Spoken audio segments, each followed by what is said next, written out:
Hello guys, welcome back to my channel. இன்னைக்கு நாம Saubhagyavathi season 2 next part video தான் பார்க்க போகிறோம். வீடியோக்குள்ளே போகிறதுக்கு முன்னாடி மறக்காம இந்த வீடியோக்கு ஒரு லைக்கை போட்டுருங்க. அப்புறம் லாஸ்ட் பார்ட் பார்க்காதவங்க நான் மேலே லிங்க் கொடுத்துருக்கேன், அதை கிளிக் பண்ணி பாருங்க. அப்போ தான் என்ன ஸ்டோரிங்கிறது புரியும். இது வரைக்கும் நம்ம ஹீரோயினி புருஷங்கார பண்ண எல்லா கொடுமையுமே மீடியா முன்னாடி சொல்லியிருப்பா. அப்போ தான் கரெக்டாக அந்த ஏசிபி வந்துருவாங்க. எங்கே ராகவ் போனா அப்படின்னு சொல்லிட்டு கேட்டால் அதையும் நீங்கள் என்கிட்ட கேட்குறீங்க, ஏசிபிட்ட கேளுங்க அப்படிங்கிற மாதிரி சொல்லியிருப்பா. அவங்க நேரம் நம்ம ஹீரோயின் கிட்ட வந்து எதுக்காக உன்னோட புருஷனை நீ கடத்தி வச்சிருக்குன்னு எனக்கு நல்லாவே தெரியும், அவன் பண்ண தப்பெல்லாம் ஒத்துக்கணுங்கிறதுக்காக தானே. இப்போதான் அவன் ஒத்துக்கிட்டான்ல, அப்புறமும் நீ எதுக்காக அவனை பிடிச்சி வச்சிருக்க, அவன் எங்கன்னு கேட்டால் எனக்கெல்லாம் தெரியாது அப்படிங்கிற மாதிரி சொல்லிடுறா. இங்கே பாருடி, நீயா அவன் எங்கே இருக்கான்னு சொல்லிட்டா நான் உன்னை எதுவும் பண்ண மாட்டேன், ஆனால் நாங்களாக கண்டுபிடிச்சா அப்புறம் விளைவுகள் ரொம்ப மோசமாக இருக்கும் அப்படிங்கிற மாதிரி மிரட்டிட்டு போகிறாங்க. அடுத்த செகண்டே பார்த்தா அந்த ராகவ் ஒரு இடத்துல கட்டி போட்டு வச்சிருக்காங்க தூணில். அங்கே கரெக்டாக நம்ம ஹீரோயினி வந்துடுறா. ஹீரோயினியை பார்த்ததுமே இவனுக்கு ஒன்றும் புரியல. செத்து போனதா நினச்சவ எப்படி உயிரோட வந்தா அப்படிங்கிற மாதிரி பார்த்துட்டு இருக்கான். சியா, நீ உயிரோட தான் இருக்கியாமான்னு கேட்டா ஆமா நான் உயிரோட தான் இருக்கேன்னு சொல்றா. அவளோட வயிற்றை பார்த்தா வயிற்றுல குழந்தையே இல்லை. அப்புறம் நம்மளோட குழந்தை எங்கம்மான்னு கேட்டா குழந்தை இறந்து போயிடுச்சுன்னு சொல்றா. நீ ஏன் சியா அப்படிலாம் பண்ணிக்கிட்டு இருக்க, நான் உன்னை உயிருக்கு உயிராக காதலிக்கிறேன்ல, அப்படி இருந்தும் உன்னால எப்படி என்னை கஷ்டப்படுத்த முடியுது அப்படிங்கிற மாதிரி கேட்குறான். டிராமா பண்றதை நிறுத்து, நான் உன்னை எதுக்காக கிட்னாப் பண்ணனா, நீ பண்ண தப்பெல்லாம் ஒத்துக்கணுங்கிறதுக்காக தான் நான் கிட்னாப் பண்ணேன். அதே மாதிரியே நீ ஒத்துக்கிட்ட, ஆனா ஒரே ஒரு தப்பை மட்டும் நீ ஒத்துக்கல. என்னோட அப்பாவை நீ தானே கொலை பண்ண, அந்த விஷயத்த மட்டும் நீ என்கிட்ட ஒத்துக்கவே இல்லையே.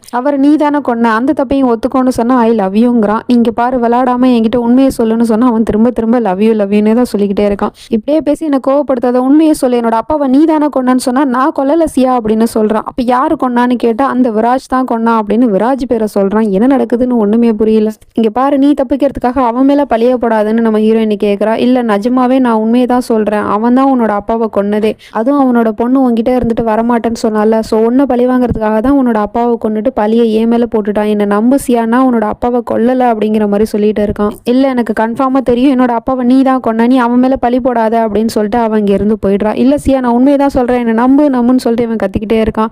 இவன் அங்க இருந்து வெளியே வந்துட்டா திரும்ப திரும்ப அவன் சொன்னதை பத்தியே தான் நினைச்சு பார்த்துட்டு இருக்கா. அவன் பண்ண எல்லா தப்பையுமே ஒத்துக்கிட்டு அப்பாவை கொன்ன பழியை மட்டும் எதுக்காக விராஜ் மேல போடணும். இல்ல அவன் என்கிட்ட மைண்ட் கேம் விளையாடுறானா, இதை நம்ப கூடாது அப்படிங்கிற மாதிரி நம்ம ஹீரோயினி புலம்பிக்கிட்டே போயிட்டு இருக்கா. அதே சமயம் இந்த பக்கம் விராஜையும் பொண்ணையும் காட்டுறாங்க.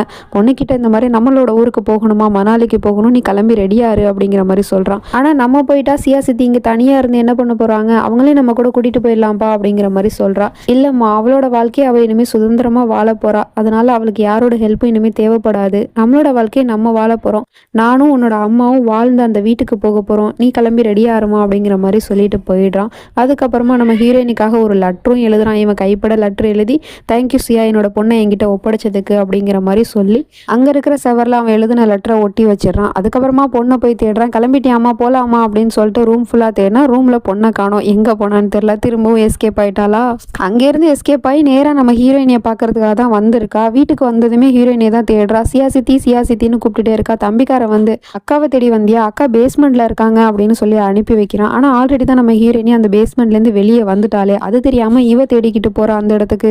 ஹீரோயினை தேடிக்கிட்டு அப்படியே அந்த பேஸ்மெண்ட் இருக்க ரூமுக்கு வந்துட்டா. அங்க போய் பார்த்தா ஹீரோயினை காணோம். அதுக்கு பதிலாக அங்க ராகவ் தான் நிக்கிறான். எஸ்கேப் ஆயிட்டான் போல. அந்த ராகவ் வாயை பத்தி பிடிச்சி வச்சுட்டு இருக்கான். அது தெரியாம அப்பங்காரன் வீடு ஃபுல்லா பொண்ணை தேடிக்கிட்டு இருக்கான். பார்த்தா அங்க ஒரு லெட்டர் எழுதி வச்சுட்டு தான் பொண்ணு போயிருக்கா. என்னால சியா சித்தியை விட்டுட்டு உங்க கூட வர முடியாதுப்பா, நான் சியா சித்தி கூட தான் இருப்பேன் அப்படிங்கிற மாதிரி எழுதி வச்சுட்டு போயிடுறா. இவ உடனே ஃபோன் பண்ணி என்னோட பொண்ணு அங்க வந்தாலான்னு கேட்டா எங்கே வரலையே என்னாச்சுன்னு கேட்குறா. அப்ப பார்த்தா உயிரேன்னு ஒரு சவுண்டு கேட்குது. கிளாஸ் உடையிற சத்தம் வேற கேட்குது. திரும்பி பார்த்தா பொண்ணை லாக் பண்ணி வச்சிருக்கான் அவன். அதுவும் கையில ஒரு கிளாஸ் வேற வச்சு மாட்டிக்கிட்டு இருக்கான். டக்குன்னு நம்ம ஹீரோயினி விராஜ்க்கு வீடியோ கால் அடிச்சு விட்டுறா. அதுல இவன் பொண்ணை பார்த்துட்டு ரொம்ப ஷாக் ஆகுறான். என்னோட பொண்ணை விட்டுரு ராகவ், அவளுக்கு மட்டும் ஏதாவது ஒன்று ஆச்சு அப்புறம் அவ்வளவுதான் உன்ன அப்படிங்கிற மாதிரி இவன் பதறி பேசிட்டு இருக்கான். ஓ மை பார்ட்னர், நீ என் பொண்டாட்டி சேர்ந்துக்கிட்டு என்னை வச்சு எப்படிலாம் கேம் ஆடினீங்க, இப்போ அதுக்கு பாரு உன்னை என்ன பண்ற பாரு அப்படிங்கிற மாதிரி மாட்டிக்கிட்டு இருக்கான். பத்தாவதுக்கு இவன் ஒரு ஆளுக்கு கால் பண்றான். அங்க கால் எடுக்கிறது யாருன்னு பார்த்தா அந்த ஏசிபி தான். கடைசியில ஏசிபி இவனோட ஆளு தான் போல. நான் தப்பிச்சுட்டான், உடனே கிளம்பி வீட்டுக்கு வாங்கன்னு வேற கூப்பிட்டுக்கிட்டு இருக்கான். இவனும் இந்த பக்கம் கார் எடுத்துட்டு கிளம்பிட்டான் பொண்ணு தேடிக்கிட்டு. அதுக்குள்ள நம்ம ஹீரோயினி அவங்கிட்ட இருந்து பொண்ணை எப்படியாவது காப்பாற்றணும்னு கையில இருக்கிற போனை தூக்கி அவன் மண்டையிலே அடிச்சிடறான். அந்த கேப்பை யூஸ் பண்ணி பொண்ணு இந்த பக்கம் வந்துடுறான். திரும்பிக்கிட்டு அவனும் போனை எடுத்து பொண்டாட்டி மண்டையிலே அடிக்கிறான். அப்படி மாறி மாறி அடிச்சு விளையாண்டுட்டு இருக்காங்க. அவ உடனே எவ்வளவு திமிரு இருந்தா குஷி மேல கையை வச்சிருப்பேன்னு அவன்கிட்ட எகிரிட்டு போனா அவன் டக்குன்னு லாக் பண்ணி பிடிச்சி வச்சுக்கிறான். என்னம்மா சியா, உன்னோட புருஷனே நீ இன்னைக்கு அடிக்கிற, அவ்வளவு திமிராடி, உனக்கு எவ்வளவு திமிரு இருந்தா என்ன நீ அடிப்ப, இதுதான் உன்னோட காதலா அப்படிங்கிற மாதிரி கேட்கிறான். டக்குன்னு அவனை பிடிச்சி கீழே தள்ளி விட்டது மட்டும் இல்லாம ஹீரோயினி நங்குன்னு அவனோட நெஞ்சு மேலேயே காலை வச்சு மிதிச்சுக்கிட்டு இருக்கா. காதல் காதல் காதல் போதுண்டா, அவனோட காதல் டிராமா, நீ என்னை என்னைக்கு தாண்டா காதலிச்சிருக்க, காதலுங்க காதலுங்கிற பேர்ல உன்னோட பைத்தியக்காரத்தனம் தான் இருந்துச்சு. உன்னோட காதல் எப்படி இருக்கும்னு நான் சொல்லவா அப்படின்னு சொல்லிட்டு ஒன்று ஒன்றா சொல்ல ஆரம்பிக்கிறா. உன்னோட காதலில் எனக்கு நீ கரண்ட் ஷாக் வைப்ப, காரை விட்டு மோத வருவ, அப்புறம் நீ என்னை காயப்படுத்துவ, பத்தாவதுக்கு நைட்டு ஃபுல்லாக என்னை தண்ணியில் நிற்க வச்சு கொடுமைப்படுத்துவ. இதுதான் உன்னோட காதலா? இது காதல் இல்லடா. காதலுங்கிற பேரில் என்னை முழுக்க முழுக்க நீ உன்னோட பைத்தியக்காரத்தனத்தினால அடிமைப்படுத்தி வச்சுட்டு இருந்திருக்க. ஆனால் அதெல்லாம் கூட நான் மன்னிச்சிடுவேன். ஆனால் என்னோட அப்பாவே என்னை விட்டு நீ பிரிச்சிட்டல, அவரை நீ கொன்னுட்டடா, அதுக்காக நான் உன்னை சும்மா விட மாட்டேன் அப்படின்னு சொல்லிட்டு ஒரு கம்பி எடுத்து அவனோட நெஞ்சிலே நங்குன்னு குத்த போறா. டக்குன்னு அவன் அந்த கம்பியை பிடிச்சி தள்ளி விட்டுறான். போதுண்டி, நீ ரொம்ப அதிகமாக பேசிட்ட. எவ்வளோ திமிரு இருந்தால் நான் உன் மேலே வச்சிருக்க காதலை இப்படி நீ கொச்சப்படுத்துவ? இப்போ கூட நீ பேசின பேச்சுக்கு எனக்கு உன்னை கொல்லலாங்கிற அளவுக்கு கோவம் வருது. ஆனால் என்னால் முடியலை. ஏன்னா அந்த அளவுக்கு நான் உன்னை காதலிக்கிறேன். ஆனால் உனக்கு என்னோட காதல் புரியல. இப்போ புதுசாக அந்த விராஜ் டோப்ரால் வந்துட்டானே, அவனுக்காக என்னோட காதல் எப்படி நீ கொச்சப்படுத்துறியா அப்படிங்கிற மாதிரி ரொம்ப கேவலமாக பேசிட்டு இருக்கான். உடனே இவ அவனை பிடிச்சி தள்ளி விட்டுறா. தள்ளி விட்டது மட்டும் இல்லாமல் அவன் பெல்ட்டை பிடிங்கி அவனையே 4 சாத்து சாத்துறா. புருஷங்காரன் இத்தனை நாளாக பண்ண கோவத்தெல்லாம் மனசில் வச்சுக்கிட்டு மொத்தத்தையும் இந்த இடத்துல கொட்டி தீக்குறா. அவனை போட்டு அடி அடின்னு அடிச்சுக்கிட்டே இருக்கான். அவனும் வாங்கிட்டு தான் இருக்கான். பாட்டி வேற பின்னாடி அடிமா அடி, இவனுக்கு இதுவும் வேணும் இன்னமும் வேணும் அப்படிங்கிற மாதிரி சவுண்டு விட்டுட்டு இருக்கு. அடிச்சுக்கிட்டே இருக்கா. ஒரு கட்டத்துக்கு மேலே அவன் டக்குன்னு பெல்ட்டை பிடுங்கி தள்ளி விட்டுறான் நம்ம ஹீரோயினியை. அடுத்த செகண்டே அவன் அங்கேருந்து போய் ஒரு கன் எடுக்க போகிறான். அதுக்குள்ளே நம்ம ஹீரோயினி குஷி இங்கேருந்து ஓடி போயிடுமா அப்படின்னு சொல்லிட்டு விரட்டி விட பார்க்குறா. ஆனால் நான் உங்களை விட்டு போக மாட்டேன் சித்தி அப்படின்னு அந்த இடத்துல தான் நிற்கிறா. உடனே இவன் அந்த கன்னை எடுத்துகிட்டு வந்து நேராக அந்த குஷியை தான் எய்ம் பண்றான். அவனும் ட்ரிகர் பண்ணிடுறான். ஜஸ்ட் மிஸ்ல நம்ம ஹீரோயினி போய் குஷியை காப்பாத்திடுறா. அதுக்கப்புறமா அவன் விடாம சுட்டு தள்ளிக்கிட்டே தான் இருக்கான். ஆனா ஒரு குண்டு கூட மேல படல. நம்ம ஹீரோயினி தான் ஒவ்வொரு தடவையும் சேவ் பண்ணிக்கிட்டு இருக்கா. இவனும் தேடிட்டு இருக்கான். கடைசியில பார்த்தா அந்த சோஃபாக்கு பின்னாடி 2 பேரும் ஒளிஞ்சிட்டு இருக்காங்க. கரெக்டா வந்து கண்டும் பிடிச்சிடுறான். இவனுக்கு என்ன கோவம்னா, இந்த பொண்ணு தன்னோட வாழ்க்கையில வர்ற வரைக்கும் எல்லாமே ஸ்மூத்தா தானே போயிட்டு இருந்துச்சு. தன்னோட பொண்டாட்டியும் தன்னை எதிர்க்கல, நல்லா தான் இருந்துட்டு இருந்தா. அப்ப திடீர்னு இப்ப இவ்வளவு சேஞ்ச் ஆகுறானா, அதுக்கு காரணம் இந்த பொண்ணு தான் அப்படின்னு சொல்லிட்டு அந்த பொண்ணு மேல இருக்கிற கோவத்துல எய்ம் பண்ணிக்கிட்டே இருக்கான். கொஞ்சம் விட்டா சுட்டு தள்ளிடுவான். அதுக்குள்ள பார்த்தா பின்னாடி யாரும் அவனை அட்டாக் பண்ணிட்டாங்க. யாருன்னு இவன் பின்னாடி திரும்பி பார்த்தா 1 இல்லை 2 இல்லை 3 பேருமே கையில கத்திய வச்சுட்டு நிக்கிறாங்க. 3 பேருமே குத்திட்டாங்க ஒரே டைம்ல. அப்படி இருந்துமே இவன் 3 பேருமே ஷூட் பண்ண பாக்குறான். ஆனா இவனால முடியல. அப்படியே மயங்கி கீழே விழுந்துடுறான். பொண்டாட்டி மடியிலே போய் விழுந்துடுறான். அப்படியே மடியில படுத்துட்டு நம்ம ஹீரோயினியை பார்த்த மேனிக்கே துடிக்க துடிக்க இறந்து போறான் நம்ம ஹீரோ.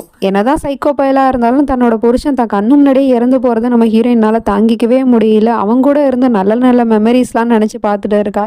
இப்போ நினச்சி பார்த்து என்ன ப்ரோஜனம்னு தெரியல. அப்படியே உட்காந்துருக்கா. கரெக்டாக அந்த இடத்துக்கு விராஜும் வந்துடுறான். தன்னோட பொண்ணை பார்த்ததுக்கு அப்புறமா தான் அவனுக்கு நிம்மதியாகவே இருக்குது. அதுக்கப்புறமா தான் தெரியுது அந்த இடத்துல ராகவ் செத்து போய் கிடக்குறான் அப்படின்னு. திரும்பி பார்த்தா 3 பேர் கையில் கத்தியை வச்சுட்டு நிற்கிறாங்க. அப்போ 3 பேர் தான் கொண்டிருக்காங்க போல அப்படிங்கிற மாதிரி பார்த்துட்டு இருக்கான். அப்போ பார்த்தா போலீஸ் சைரன் சவுண்டு வேற கேட்குது.